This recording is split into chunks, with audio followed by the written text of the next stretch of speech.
India पुरान civilisations और vibrant cultures का देश एक कमाल का इकोनॉमिक जर्नी पे निकाल चुका है। सदियों से इंडिया की इकोनॉमी ज्यादातर एग्रीकल्चर पे बेस्ड थी, जहां ज्यादातर लोग खेतीबाड़ी में लगे हुए थे। 17th सेंचुरी में ब्रिटिश ईस्ट इंडिया कंपनी के आने से एक बड़ा बदलाव आया, क्योंकि इंडिया ग्लोबल ट्रेडिंग सिस्टम में शामिल हो गया। लेकिन कॉलोनियल रूल ने इंडिया के रिसोर्सेज का एक्सप्लॉयटेशन भी किया और इंडस्ट्रियल ग्रोथ को दबा के रखा।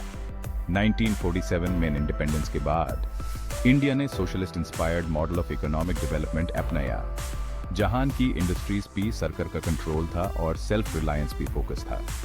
ये तरीका शुरू में इंडस्ट्रियलाइजेशन को बढ़ावा देने में सफल रहा, लेकिन इससे इनएफिशिएंसी और स्लो ग्रोथ भी हुई।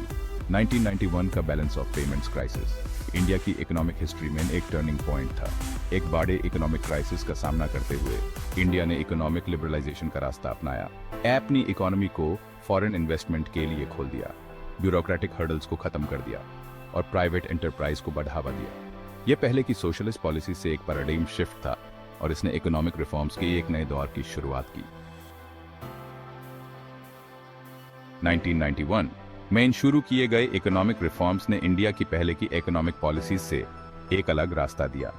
इन रिफॉर्म्स का मकसद गवर्नमेंट इंटरवेंशन को कम करके प्राइवेट सेक्टर पार्टिसिपेशन को बढ़ावा देकर और इंडिया को ग्लोबल इकोनॉमी में इंटीग्रेट करके एक खुली मार्केट ओरिएंटेड इकोनॉमी बनाना था। रिफॉर्म्स का एक की एस्पेक्ट था फॉरेन इन्वेस्टमेंट रेगुलेशंस का लिबरलाइजेशन। गवर्नमेंट ने वेरियस सेक्टर्स में फॉरेन डायरेक्ट इन्वेस्टमेंट पे से रिस्ट्रिक्शंस कम कर दिए, जिससे फॉरेन कंपनीज के लिए इंडिया में इन्वेस्ट करना आसान हो गया। इससे फॉरेन कैपिटल और टेक्नोलॉजी का इन्फ्लक्स हुआ, जिससे इन्वेस्टमेंट को बूस्ट मिला और नई जॉब्स क्रिएट हुई। रिफॉर्म्स का एक और मेजर थ्रस्ट था इंडस्ट्रीज का डीरेगुलेशन।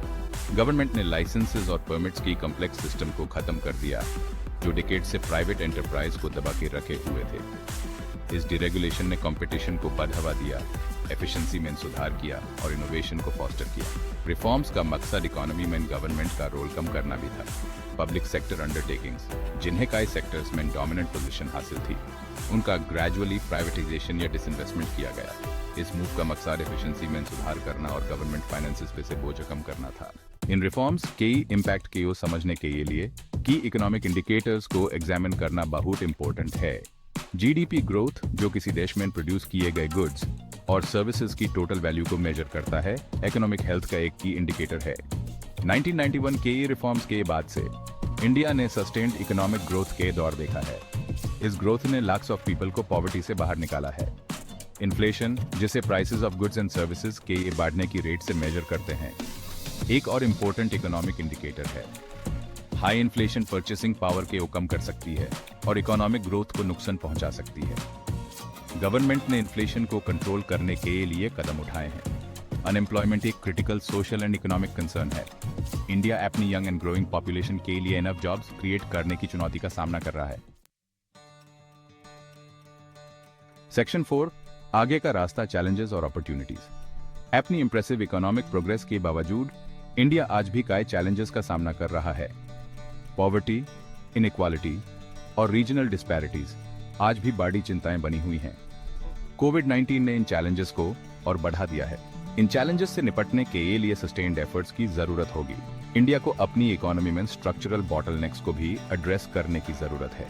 इंफ्रास्ट्रक्चर गैप्स ग्रोथ और कम्पिटिटिवनेस को हिंडर कर रहे हैं। एजुकेशन, स्किल डेवलपमेंट और इनोवेशन को फॉस्टर करना बेहद जरूरी है। इन चैलेंजेस के साथ साथ इंडिया के पास फ्यूचर ग्रोथ के लिए जबरदस्त अपॉर्चुनिटीज भी हैं। Young and growing population, rising middle class के साथ एक बड़ा डोमेस्टिक मार्केट प्रेजेंट करती है। इंडिया's डिजिटल रेवोल्यूशन नए अपॉर्चुनिटीज क्रिएट कर रही है। सेक्शन 5, कंक्लूजन, एक उज्जवल फ्यूचर की ओर। इंडिया का इकोनॉमिक जर्नी बहुत ही रिमार्केबल रहा है। इंडिपेंडेंस की टाइम पर एक लार्जली अग्रेरियन इकोनॉमी से इंडिया ने खुद को एक ग्लोबल इकोनॉमिक पावर हाउस में ट्रांसफॉर्म कर लिया है। 1991 के इकोनॉमिक रिफॉर्म्स ने इंडिया के इकोनॉमिक पोटेंशियल को अनलीश करने में एक पिवटल रोल निभाया, जिससे सस्टेन्ड ग्रोथ और पॉवर्टी रिडक्शन का दौर शुरू हुआ।